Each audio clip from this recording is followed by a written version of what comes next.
Okay, today is April 28th, and I will be in Wrightwood this evening. So that's outstanding. Got two choices. At 10 miles, I can take Acorn Path down into Wrightwood, or I can go 15, which is the most common, and go to Inspiration Point and go into Wrightwood. The advantage of the 15 is that it's not as steep. If I go 10 and take Acorn Trail, that is a steep trail, and it's full of this stuff right here, snow. And eventually I will get into that snow. Currently I am at 6,118 feet of elevation. The good news is it's been warm and the snow is melting. The bad news is I'm going to have to walk through soft snow. Me and soft snow don't get along. We're not really good friends. I don't like him. I don't like his attitude. He has a bad attitude. And I'm a positive guy, and soft snow needs to go away. Anyway, as always, be good to you and avoid soft snow. This is my first substantial, and it's not really that big compared to what's in Northern California. But this is my first really substantial burn area. And it's not big. I see it, the trail goes right past it. My point is, this would not have happened. This would not have happened if the men and women of the Searcy Fire Department were on duty and they were out here doing their firefighting job. I'm sure there's a better way to put that. Firefighting job.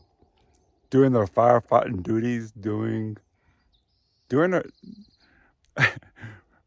practicing their craft. This would not have happened if the Searcy Fire Department were here practicing their craft. As always, be good to you.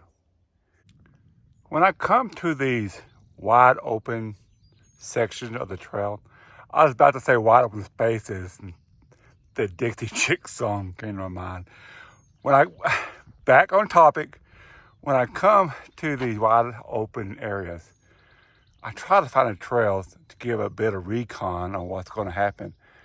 And there it is, right over there. You probably can't see it in the camera, but the trail goes up there.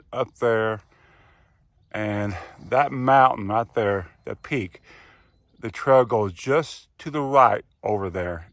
And if you look really close, there's a speck of snow up there. So that is where I'm going to start encountering snow. I'm kind of wondering how far that is. Take a guess.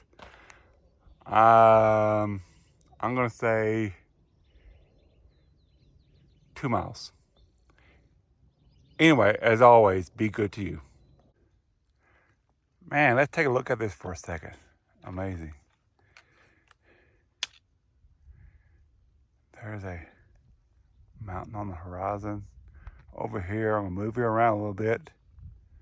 I can't really see it, but yeah, you can. Those two roads, highways, I-10. Man, I was there yesterday. It's a long ways down. There we go. This is probably the last time I see this valley, because I'm about ready to cross over the summit. Goodbye, friend.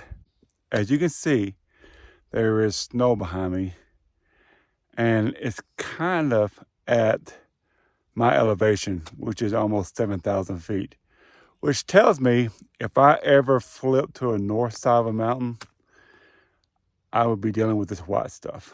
Let's hope for the south side. As always, be good to you.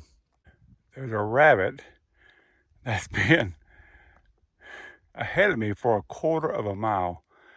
It hops down the trail when I get close, but he doesn't get off of it. Let's see. See what he does now. Let's go closer. Hope you can see it. There he goes. Come on, get off the trail, buddy. There you go. Hey, take a look at that view. I'm at the point where I tried to get the mileage. I guess 2 miles.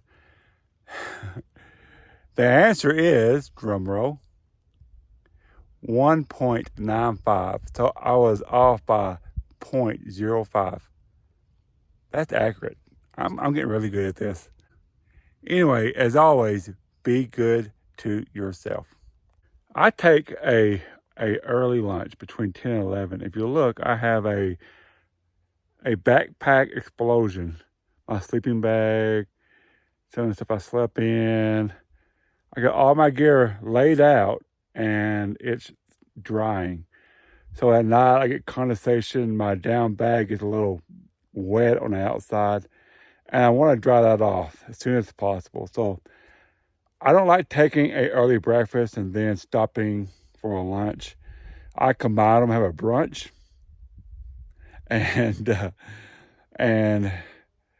take about a half hour, let all my stuff dry out, sit down.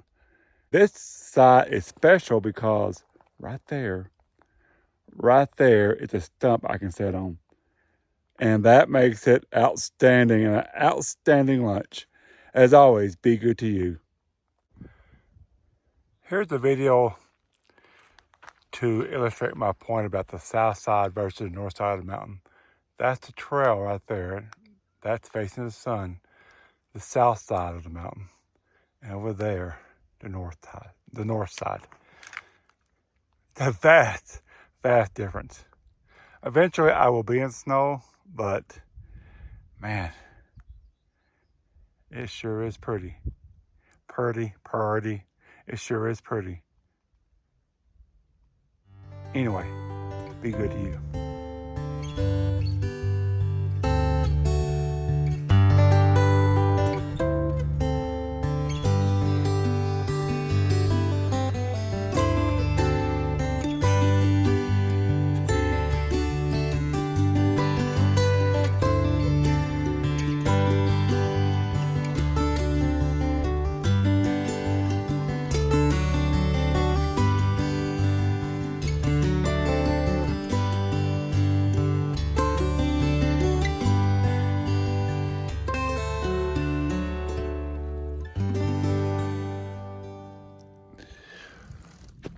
Woo!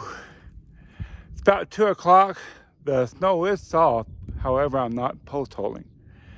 And that's good. So it's not giving me any problem besides slowing me down. I got about 5 miles and I'll be out of this mess. There's all the snow. Yeah, be good to you. Stay out of the snow. Wow. Let's look at that.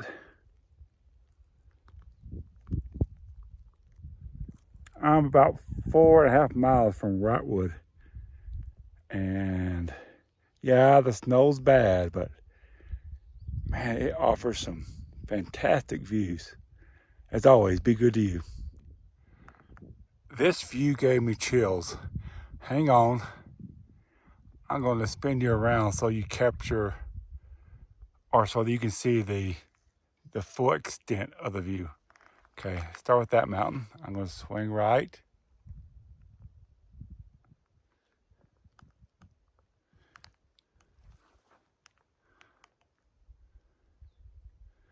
And look at that. I think that mountain over there is Baden Powell. It's amazing. I'm going to swing you back.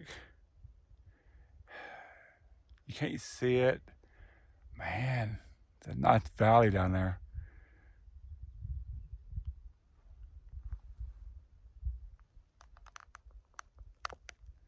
Amazing. Just absolutely amazing. Be good to you. As you can tell, I obviously made it to Wrightwood. I got off the trail at Inspiration Point at mile 369, and the people who own this establishment gave me a ride. from this trailhead to here. Tomorrow morning, I will be heading back out to Inspiration Point and begin my hike to Action, California, which is 444 miles. So that's about 75 miles of hiking to my next resupply. And these gaps are in this area, these mileage gaps are pretty substantial. They will shorten up in a bit. However, 75 miles is a good chunk of mileage. I will carry about 6 days of food, maybe 5 days of food. As a quick note, I am not hiking Baden-Powell, which is a big mountain here. There is a alternate route which stays at a much lower elevation. It still has snow, but it's at a much lower elevation. It doesn't add or subtract mileage. In fact, it may add mileage. But most hikers are taking that alternate route, and a few are going over the mountain, Baden-Powell. That's about it. Wrightwood is a great little town. I stayed at Acorn Cabins, and the owners here cannot be more friendly. They will come get you at the trailhead. They will drop you off at the trailhead. They will drop you off in town. Nothing but good things to say about Acorn Cabins. Anyway, as always, be good to you, and I will see you on the trail bright and early in the morning. I'm leaving out of here at 7, which is a bit early for me. I normally do not begin hiking till about 8, 8:30, 9. Anyway, as always, be good to you.